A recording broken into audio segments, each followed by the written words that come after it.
नमस्कार जन उत्तराखंड में आप सभी का स्वागत और मैं आपके साथ गौरवी। चलिए बुलेटिन की शुरुआत से पहले नजर डालेंगे हेडलाइंस की ओर। मुख्यमंत्री ने जाना टनल में फंसे श्रमिकों का हाल, मदद के लिए सभी को बांटे 1-1 लाख रुपए की चेक। चिनूक हेलीकॉप्टर से पहुंचाया गया ऋषिकेश एम्स। वहीं पीएम मोदी ने मजदूरों से की बात। केंद्र के निर्देश के बाद चीन में बच्चों में फैली बीमारी के चलते उत्तराखंड सरकार सतर्क। फिलहाल राज्य में ऐसा कोई मामला नहीं। फिलहाल सभी जिलों के अस्पतालों में विशेष निगरानी के निर्देश। प्रदेश में नशा मुक्ति केंद्रों को रजिस्ट्रेशन कराना होगा अनिवार्य। ऐसा न करने और मानकों पर खरा न उतरने पर होगी कार्रवाई। मानसिक स्वास्थ्य प्राधिकरण के तहत होगा रजिस्ट्रेशन।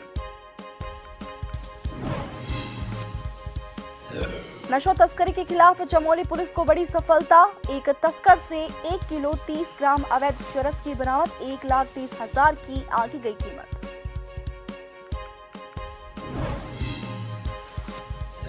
और मंगलौर में खेत से मिला किसान का लहूलुहान शव। ट्रैक्टर चढ़ाकर हत्या करने का आरोप। फॉरेंसिक जांच के लिए पहुंची थी।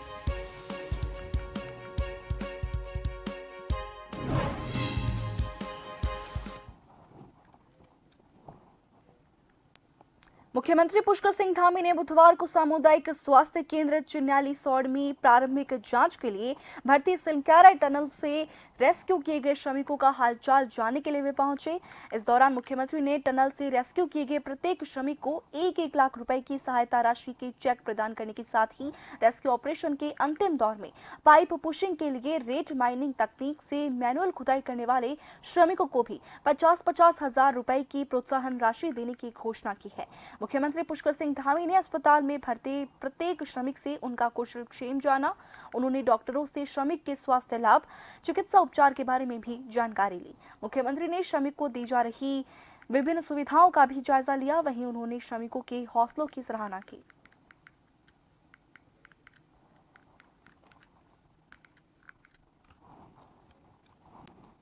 सुरंग से 41 श्रमिकों को सकुशल बाहर निकालने वाले देहरादून पहुंचे मुख्यमंत्री पुष्कर सिंह धामी का हेलीपैड पर भव्य स्वागत किया गया। भारी संख्या में बीजेपी कार्यकर्ता हेलीपैड पहुंचे और मुख्यमंत्री का फूल मालाओं के साथ स्वागत किया। इस मौके पर मुख्यमंत्री खुशी से लबरेज दिखे।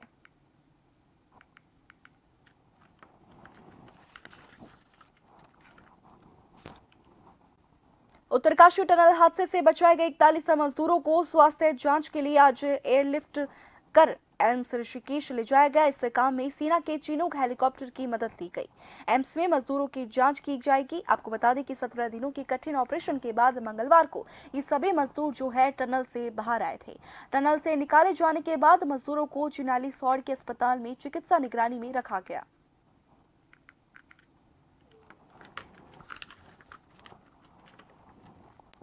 उत्तराखंड की सिलक्यारा सुरंग में फंसे 41 मजदूरों को 17 दिन की मेहनत के बाद बाहर निकाल लिया गया है। पीएम मोदी ने सभी मजदूरों से फोन पर बातचीत की, उनका हालचाल जाना। सभी मजदूरों ने एक सुर में यही कहा कि वे सुरंग के अंदर मिलजुल कर रहे और एक मुश्किल वक्त में एक दूसरे की ताकत बने। सभी मजदूरों ने राज्य और केंद्र सरकार का शुक्रिया भी अदा किया। वहीं सभी बचाव कर्मियों की भी मजदूरों ने तारीफ की। वालों के तो संपर्क में मैं लगातार रहा क्योंकि मुझे जानकारी रहती थी। मैं चाहूँगा साहब मुझे बताया कि आप सभी साथ में बैठे हो, क्योंकि मेरा पहला आग्रह था कि वहाँ सारी एम्बुलेंस वैन खड़ी रहे और सबको पहले एक बार हॉस्पिटलाइज किया जाए। लेकिन मुझे तुरंत डॉक्टरों ने बताया कि इन लोगों की तबीयत इतनी बढ़िया है, ये लोग इतनी मस्ती से अंदर रहे हैं और इतनी हिम्मत है कि फिर मेडिकली तो कोई प्रॉब्लम ही नहीं है। तो मैंने कहा फिर ठीक है, मैं रात को ही बात कर लेता हूँ सबसे। हम लोग आज का दिन लेके सर 18 दिन तक टनल में हम लोग सब फंसा था सर, लेकिन हम लोग को एक दिन भी कुछ ऐसा एहसास नहीं हुआ कि हम लोग को कुछ ऐसी कमजोरी हो रही है या कुछ ऐसा घबराहट हो रहा है। ऐसा कुछ नहीं हुआ क्योंकि सर हम लोग 41 मेंबर्स थे सर और सब अदर स्टेट थे सर, लेकिन ऐसी कोई बात नहीं। हम लोग सब भाई के जैसा रहते थे सर। किसी को भी कुछ हो तो हम लोग एक साथ रहते थे, कुछ भी प्रॉब्लम होने से कोई दिक्कत नहीं था। खाना आता था, खाना भी सब मिलजुल के बांट के सब एक जगह भी हम लोग खाते थे सर। बहुत बहुत धन्यवाद सर। यहाँ के जितने भी लोग हैं, जितने भी यहाँ पे जितने भी कार्यकर्ता हैं, हमारे कंपनी से लेके जितने एनडीआरएफ, एसडीआरएफ जो भी है सर, हमें हर वक्त हर समय सहायता प्रदान की गई। ऐसे है कि सर जब हम लोगों का मन उबने लगा, हम लोग को लगा कि ऐसा कि हम लोग यहाँ पे बहुत बोर फीलिंग कर रहे हैं, तो हमारे घर से भी इन्होंने ऐसी सुविधा की कि हम उनसे बात कर सके, जिससे हमारा मन हल्का रहता था सर। नहीं, लेकिन फिर भी भाई ये बहुत चिंता का समय था। आप लोगों ने अच्छा अपने आप को संभाला, और क्योंकि ये बहुत पता नहीं कुछ बुरा हो जाता तो पता नहीं हम तो क्या कर सकते थे। यानी उत्तरकाशी टनल हादसे में 17वें दिन बड़ी सफलता मिली। आखिरकार टनल में फंसे 41 मजदूरों को बचाने के लिए जारी रेस्क्यू ऑपरेशन पूरा हो गया है। मिशन सफल होने के बाद पूर्व मुख्यमंत्री हरीश रावत ने मुख्यमंत्री पुष्कर सिंह धामी की प्रशंसा की है। उनसे संवाददाता हिमांशु बरमोला ने की खास बातचीत। सिलक्यारा में 17 दिनों तक चले ऑपरेशन में 41 जिंदगियों को बचा लिया गया है। सबसे बड़ी बात यह है कि सभी श्रमिक सकुशल हैं, जिनका अब अस्पताल में इलाज चल रहा है। अगले 48 से 72 घंटे के बीच सरकार ने उन्हें मॉनिटरिंग में रखा है। आगे बातचीत करने के लिए हमारे साथ उत्तराखंड के पूर्व मुख्यमंत्री हरीश रावत मौजूद हैं। इन्हीं से जानते हैं कि क्या चैलेंज एज अ मुख्यमंत्री रहते हुए उन्होंने भी देखे हैं, क्योंकि जिस तरीके से सीएम धामी की भी लगातार तारीफ हो रही है, इसको लेकर बातचीत करेंगे। सर, सबसे पहला सवाल यही है कि सिलक्यारा में जो टनल हादसा हुआ, आप इसको किस रूप में देख रहे हैं? ये एक बड़ी चुनौती थी, बल्कि इसमें बहुत सारी लापरवाहियां हमसे हुई थी, और एक कोऑर्डिनेशन जो शुरू से होना चाहिए था राज्य की डिजास्टर अथॉरिटी और जिला प्रशासन और वहाँ पर जो काम करने वाली संस्था है जो टनल बना रही थी, वो दिखाई नहीं दे रहा था शुरू से ही, पहले से ही। ये भी चर्चा थी कि कई बार वहाँ पर पहले भी मलबा गिर चुका था, जो बातें बाहर छन छन के आ रही थी। लेकिन जब ये हादसा हुआ दिवाली के दिन से, उसके बाद धीरे धीरे 2-3 दिन के अंदर जो कोऑर्डिनेशन बनता गया और जिस तरीके से एक समन्वित अभियान चलाने का प्रयास किया गया, बीच में हिकअप्स आए, बहुत सारे प्रश्न उठे, कई पर बहुत सारी कोशिशें हुई, कुछ कोशिशें नाकामयाबी हुई। ये सब होता है ऐसे अभियानों में, उस पर लेकिन अभियान निरंतर चलते ही रहे और निरंतर काम हुआ और एक समन्वित रूप से काम होता दिखाई दिया। मुख्यमंत्री ने, उनको मैं बधाई देना चाहूँगा। बधाई तो सबसे बड़ी जो उन श्रमिकों को है जिन्होंने अभूतपूर्व साहस दिखाया।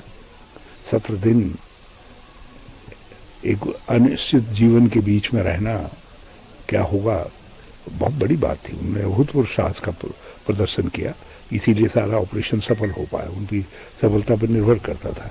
और कुछ जिन लोगों ने, जिसको रैट माइनर्स कहा जा रहा है, जो सूझबूझ उस ऑर्गेनाइजेशन को खड़ा करने में पहले दिखाई गई होगी, वो यहाँ प्रूफ हुई उसकी उपयोगिता जो है सिलक्यारा के अंदर। तो ये उसमें एसडीआरएफ, एनडीआरएफ सब का अपनी अपनी सबने भूमिकाएं अपनाई, विशेषज्ञों की भी अपनी भूमिकाएं रही। मगर मुख्यमंत्री ने जिस प्रकार से पूरे उसको फ्रंट से नेतृत्व देने की कोशिश की, नेतृत्व दिया, लगा कि मुख्यमंत्री जिम्मेदारी लेकर के आगे खड़े होकर के करना चाह रहे हैं, वो मुझे बहुत अच्छा लगा। तो ये थे उत्तराखंड के पूर्व मुख्यमंत्री हरीश रावत, जिन्होंने सिलक्यारा टनल को लेकर बेबाकी से अपनी बात रखी। साथ ही साथ ये भी बताया कि जो विकास होना जरूरी है, लेकिन पर्यावरण को देखते हुए भी विकास करना जरूरी है। साथ ही साथ कई मुद्दों पर उन्होंने और भी अहम बातें बताई हैं। कैमरामैन आकाश श्रीवास्तव के साथ हिमांशु बरमूला, जन टीवी, देहरादून। चंपावत जनपद के टनकपुर उत्सव गार्डन में मुख्यमंत्री पुष्कर सिंह धामी के द्वारा गरीब कन्याओं का सामूहिक विवाह सम्मेलन करवाया गया। इस मौके पर पूरे रीति रिवाज मंत्र उच्चारण के बीच 4 वर वधू 7 फेरों के साथ परिणय सूत्र में बंधे। तय कार्यक्रम के तहत बैंड बाजो आतिशबाजी के साथ बारात जो है गांधी मैदान से उत्सव गार्डन के लिए रवाना हुई, जहां बारात का भव्य स्वागत किया गया। सामूहिक विवाह में मुख्यमंत्री पुष्कर सिंह धामी की पत्नी गीता धामी ने शिरकत की, जिनका भाजपा कार्यकर्ताओं ने जोरदार स्वागत किया, जिसके बाद गीता धामी सभी वर वधुओं से मिली और उनको आशीर्वाद दिया। साथ ही वर वधुओं को कई उपहार भी उन्होंने भेंट किए। वहीं पूरनपुर उत्तर प्रदेश से आए दूल्हे के पिता और परिजनों ने मुख्यमंत्री पुष्कर सिंह धामी और उनकी पत्नी का आभार व्यक्त किया। बात है कि हमारा क्षेत्र चंपावत, जो कि माननीय मुख्यमंत्री जी की विधानसभा क्षेत्र भी है, और इसमें पहली बार यहाँ पर सामूहिक विवाह उनकी प्रेरणा से और सभी के सहयोग से हुआ है। और ये धामी जी की दूरगामी सोच है कि हमारा चंपावत आदर्श चंपावत जो है बनकर के उभरे। और आज इस चंपावत क्षेत्र में हमारी कन्याओं का विवाह होना, यहाँ पे कन्यादान होना बहुत ही शुभ है। मैं सभी को बहुत बधाई देती हूँ, बहुत बहुत शुभकामनाएं देती हूँ जिनका भी सहयोग इस विवाह को करने में हुआ है। धन्यवाद करते हैं पुष्कर सिंह धामी द्वारा ये जो कन्याओं का विवाह हुआ है, ये बहुत अच्छा ही समारोह हुआ है। और जो गरीब कन्याओं का विवाह हुआ है, इसके लिए बहुत बहुत धन्यवाद देते हैं। कहाँ से आए हैं आप लोग? हम पूरनपुर तहसील जिला बरेली, जिला पीलीभीत से आए हैं। तो क्या दूल्हे के पक्ष से है, लड़की के पक्ष से? दूल्हे के पक्ष से हैं। उत्तराखंड के पुलिस महानिदेशक अशोक कुमार 30 नवंबर को रिटायर हो रहे हैं और मंगलवार को डीजीपी अशोक कुमार का विदाई समारोह हल्द्वानी के डीपीएस स्कूल में रखा गया है। आपको बता दें कि विदाई समारोह में नैनीताल के कप्तान और कई गणमान्य लोगों को निमंत्रण दिया गया है और इस दौरान उनके शुरुआती दौर से लेकर अब तक के सफर में चुनौतियों और सफलताओं को लेकर चर्चा की गई। वहीं आम जनता और पुलिस के बीच एक समन्वय और एक पुलिसकर्मी के परिवार के लिए आने वाली परेशानियों और निराकरण के लिए भी जिन कदमों को उठाया गया, उन पर विस्तार से चर्चा की गई।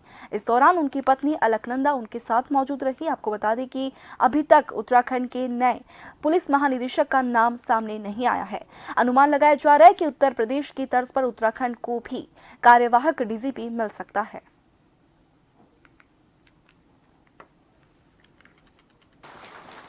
देखिए, बहुत ही सुखद रहा, चुनौतीपूर्ण रहा, संघर्षपूर्ण रहा, किंतु एंजॉयबल भी रहा। मतलब बहुत टफ है पुलिस का काम, किंतु जैसा अभी चर्चा हुई, हल्द्वानी क्षेत्र के, कुमाऊं क्षेत्र के बहुत से लोग आए थे, सबने जिस तरह से बताया, बहुत बड़ी बड़ी चुनौतियां भी आई, तराई में आतंकवाद से लेकर के, और जो है काला डोंगी कांड जो हुआ था नैनीताल का, और बहुत सारी बातें हुई। किंतु कोरोना काल आया, आपको पता है, फिर भारत कुंभ की चुनौतियाँ, कोरोना में कुंभ हुआ, 4 धाम यात्रा हुई और कांवड़ मेला हुआ, और जनता के सहयोग से और पुलिस के टीम वर्क से सब काम अच्छे से हो गए। हम सर ने जब आज से 3 वर्ष पूर्व अपना डीजीपी का कार्यभार ग्रहण किया था, तो हम दोनों की मन की ये बहुत इच्छा थी कि हमको अपने पुलिस परिवार के लिए कुछ करना चाहिए, क्योंकि उन्होंने हमें पुलिस की जो सर की सर्विस है, इसमें इतने लंबे समय से हमें इतना सब कुछ उन सर्विसेज से मिला है, तो हमें भी कुछ ऐसा योगदान करना चाहिए अपने स्तर पर। और हमने उत्तर प्रदेश के टाइम से ये देखा था कि जब हमारे जवान बहुत हार्ड ड्यूटी कर रहे होते थे, तो उनकी फैमिलीज़ निगलेक्ट हो रही थी। तो उसी चीज़ को ध्यान में रखते हुए जब सर ने 3 साल पूर्व यहाँ पे as DGP charge take over किया, तो हमने उपवा की स्थापना करी। और इसी बीच वक्त एक छोटे से ब्रेक का।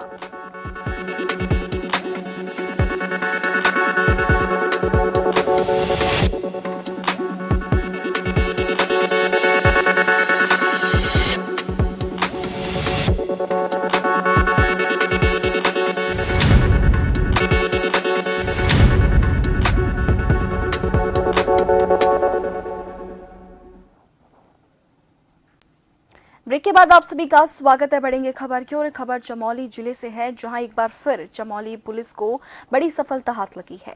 यहां नशे के सौदागरों के खिलाफ कार्रवाई की जा रही है। एसपी चमोली रेखा यादव ने प्रेस वार्ता कर जानकारी देते हुए बताया कि थराली पुलिस ने कल देर रात चेकिंग के दौरान रतगांव निवासी एक व्यक्ति से 1 किलो 30 ग्राम चरस बरामद कर गिरफ्तार किया है। पुलिस के द्वारा वैधानिक कार्रवाई करते हुए उसे न्यायालय में पेश किया जा रहा है। आपको बता दें कि बरामद चरस की कीमत जो है 1,30,000 आंकी गई है।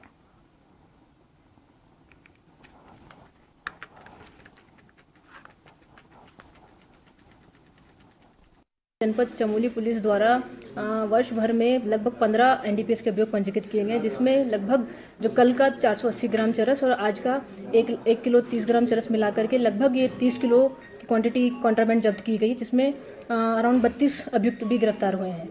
चूँकि ये अभियान अभी 1 महीना और बाकी है और अगले 1 महीने में हम अपेक्षा करते हैं कि और हम इसमें अधिक से अधिक कॉन्ट्राबैंड जब्त करेंगे और जो ऐसे कृत्यों में लिप्त अभियुक्त हैं उनके खिलाफ कार्रवाई भी की जाएगी। मंगलौर कोतवाली क्षेत्र के लेबरहेड़ी से सनसनीखेज मामला सामने आया है। बताया जा रहा है कि लेबरहेड़ी का रहने वाला एक किसान अपने खेत में गया था, जिसके बाद खेत में उसका लहूलुहान शव मिलने के बाद ग्रामीणों में दहशत का माहौल पैदा हो गया। फिलहाल मंगलौर कोतवाली के तमाम आला अधिकारियों ने मौके पर पहुंचकर शव का पंचनामा करवाकर पोस्टमार्टम के लिए भिजवा दिया है। वहीं फॉरेंसिक जाँच के लिए एक टीम भी पहुंची है। वहीं कुछ ग्रामीणों का आरोप है कि किसी अज्ञात हत्यारों ने किसान पर ट्रैक्टर चढ़ाकर उसकी हत्या कर दी है। वहीं मंगलौर सीओ बहादुर सिंह चौहान का कहना है कि सभी पहलुओं से मामले की जांच जारी है। पुलिस को सूचना मिली थी, वहाँ पे जो है एक व्यक्ति भरतपुर के जंगल में वहाँ पे कैजुअल्टी हुई है, ट्रैक्टर के नीचे है, टायर के नीचे। तो उस संबंध में सूचना पे जो है पुलिस मौके पे आई है और इसमें पंचायतनामा वगैरह कार्रवाई की जा रही है। जो भी फैक्ट पोस्टमार्टम वगैरह से सामने आएंगे उस आधार पे आगे कार्रवाई होगी। ये हत्या पूरा अब ये तो पोस्टमार्टम वगैरह के एक कार्रवाई के बाद बता पाएंगे। कोई लड़ाई झगड़ा किसी तरह? अभी कोई लड़ाई झगड़ा इस तरह की बातें सामने नहीं आई और जो भी चीज़ें होगी पोस्टमार्टम के बाद क्लियर। लोहाघाट डिपो की दिल्ली जाने वाली बस के परिचालक के द्वारा 3 महिला यात्रियों के साथ टिकट में ठगी करने का मामला सामने आया है, जिसकी शिकायत उत्तरांचल सदस्य और जन कल्याण समिति नंदग्राम गाजियाबाद के महासचिव श्याम सिंह बिष्ट ने परिवहन सचिव और मुख्यमंत्री उत्तराखंड सरकार से की है। मामले के संज्ञान में आने पर लोहाघाट डिपो के प्रभारी एजीएम नरेंद्र कुमार गौतम ने बताया कि जाँच में सभी आरोप सही पाए गए हैं। मामले में लोहाघाट डिपो के परिचालक को निलंबित करने के साथ ही चालक को ऑफ रोड कर दिया गया है।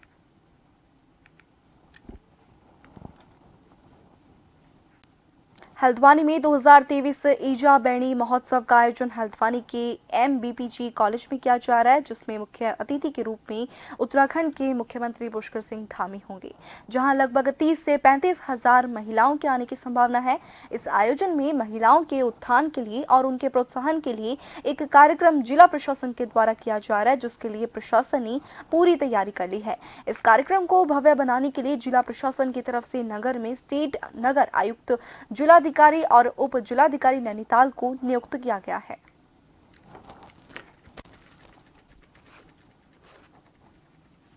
का जो अभिनंदन कार्यक्रम ईजा बैणी महोत्सव नैनीताल प्रस्तावित है। माननीय मुख्यमंत्री जी द्वारा मातृशक्ति का अभिनंदन किया जाना है, विभिन्न योजनाओं को लोकार्पण शिलान्यास किया जाना है और मातृशक्ति द्वारा विभिन्न क्षेत्रों में जो कार्य किया गया है उसके उनके कार्यों का, उनके उत्पादों का प्रदर्शन किया जाना है। इसके साथ साथ पूरे कार्यक्रम के माध्यम से मातृशक्ति के सामाजिक और आर्थिक समृद्धिकरण की दिशा में काम करने का प्रयास किया जा रहा है। जनपद के सभी एसएचजी को आमंत्रित किया गया है और हमें उम्मीद है कि ज्यादातर एसएचजी की मातृशक्ति यहाँ पर उपस्थित होंगी और अन्य जो मातृशक्ति विभिन्न क्षेत्रों में कार्य करें उनको भी आमंत्रित किया गया है। रुड़की की सिविल लाइन कोतवाली क्षेत्र की एक महिला करीब 8 दिन से लापता थी। महिला की तलाश और उसके ससुराल पक्ष के लोगों पर कार्रवाई की मांग को लेकर आज कॉलोनी निवासी लोगों ने कोतवाली प्रभारी RK सकलानी से मुलाकात की।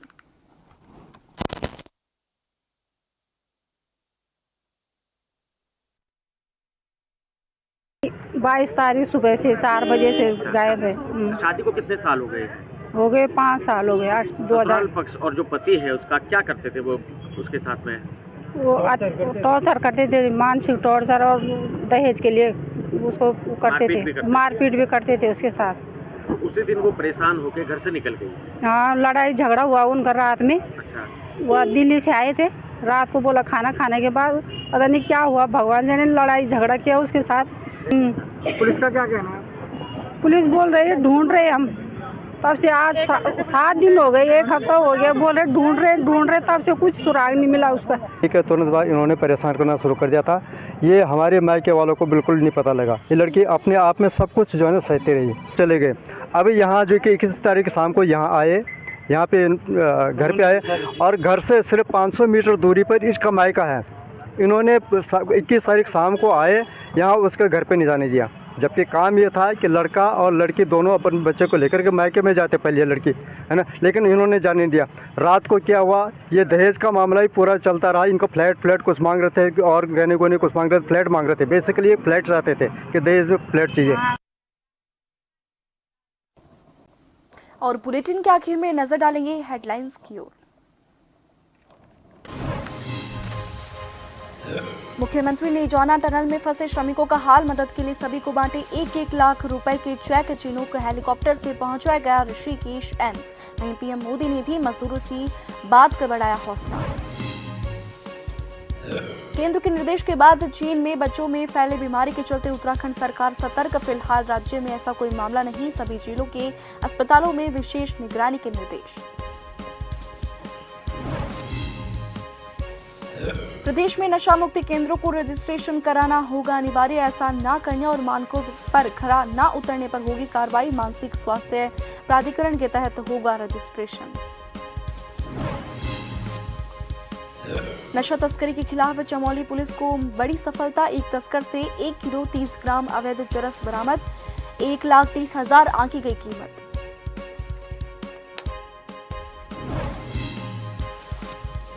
मंगलौर में खेत में मिला किसान का लहूलुहान शव। ट्रैक्टर चढ़ाकर हत्या करने का आरोप। फॉरेंसिक जांच के लिए पहुंची थी।